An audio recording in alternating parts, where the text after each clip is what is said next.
નમસ્કાર.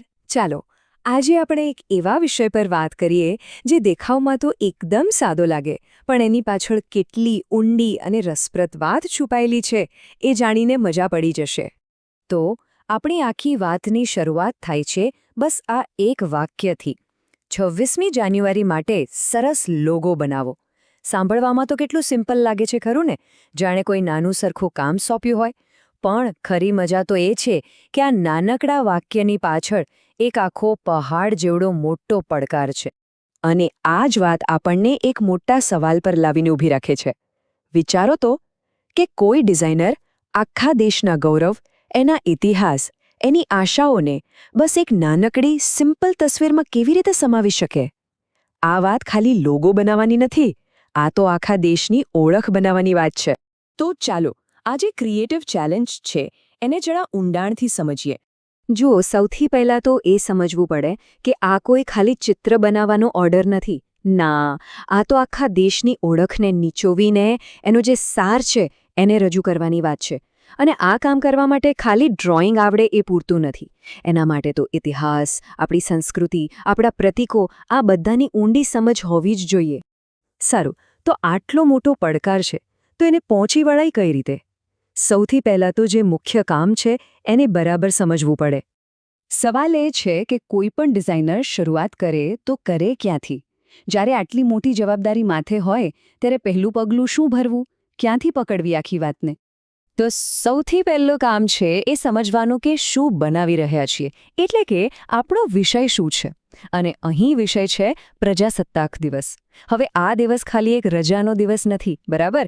આ તો એ દિવસ છે જ્યારે ભારતનું બંધારણ લાગુ થયું, જ્યારે આપણો દેશ સાચા અર્થમાં એક સાર્વભૌમ ગણરાજ્ય બન્યો. આ દિવસ સાથે ગૌરવ જોડાયેલું છે, આઝાદીની ભાવના છે અને કાયદાના શાસનનો વિચાર જોડાયેલો છે. સારું, શું બનાવવાનું છે એ તો સમજાઈ ગયું. હવે વાત આવે છે કેવી રીતે બનાવવાનું છે એની. એટલે કે આપણું માધ્યમ શું છે? એક લોગો. અને જુઓ, લોગો કોઈ આર્ટ ગેલેરીમાં મૂકવાની વસ્તુ નથી. એ તો એક કમ્યુનિકેશન ટૂલ છે, એક સંદેશ પહોંચાડવાનું સાધન છે. એ કેવો હોવો જોઈએ? એકદમ સિમ્પલ, જોતા જ ઓળખાઈ જાય એવો, યાદ રહી જાય એવો, અને હા, એવો કે જે વર્ષો પછી પણ જૂનો ન લાગે. અને અહીં જ આવે છે આખી ગેમનો સૌથી મોટો ટ્વિસ્ટ. વિચારો, એક બાજુ છે પ્રજાસત્તાક દિવસ, જેનો અર્થ કેટલો ઊંડો અને જટિલ છે, અને બીજી બાજુ છે લોગો, જેને એકદમ સિમ્પલ હોવું પડે છે. આ બે સાવ અલગ અલગ વસ્તુઓ વચ્ચે બેલેન્સ બનાવવું એ જ તો અસલી કળા છે, એ જ છે અસલી ચેલેન્જ. તો પછી આ બેલેન્સ થાય કઈ રીતે? વેલ, એનો જવાબ છુપાયેલો છે આપણા રાષ્ટ્રના પ્રતીકોમાં. એટલે કે આપણે એ વિચારવું પડે કે ભારતની વિઝ્યુઅલ લેંગ્વેજ શું છે? એવી કઈ તસવીરો છે, કયા આકારો છે, કયા રંગો છે જેને જોતા જ મનમાં તરત જ ભારત શબ્દ આવે? અને એના માટે ડિઝાઇનર પાસે તો જાણે ખજાનો છે પ્રેરણાનો. આપણો ત્રિરંગો છે, અશોક ચક્ર, રાષ્ટ્રીય પક્ષી મોર, કમળનું ફૂલ, અશોક સ્તંભ. શું નથી આપણી પાસે? આ દરેક પ્રતીક પાછળ એક આખો ઇતિહાસ છે, એક ઊંડો અર્થ છે. ડિઝાઇનર માટે તો આ બધું એક ટૂલબોક્સ જેવું છે, જેમાંથી એ વિચારો લઈ શકે. પણ અહીં એક બહુ જ અગત્યની વાત છે. એક સારી ડિઝાઇન એટલે આ બધા પ્રતીકોને ભેગા કરીને ખીચડી બનાવી દેવી એવું નથી. અસલી કમાલ તો એ છે કે આ બધા તત્વોને એવી રીતે ગોઠવવા, એવી રીતે જોડવા કે એમાંથી એક નવી જ એકદમ અર્થપૂર્ણ વાર્તા બને.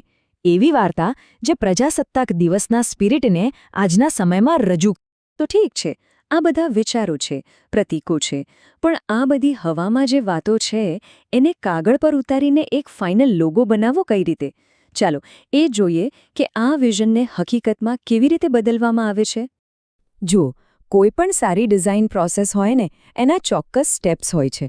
સૌથી પહેલાં તો એક મુખ્ય આઈડિયા, એક કોન્સેપ્ટ નક્કી થાય. પછી શું?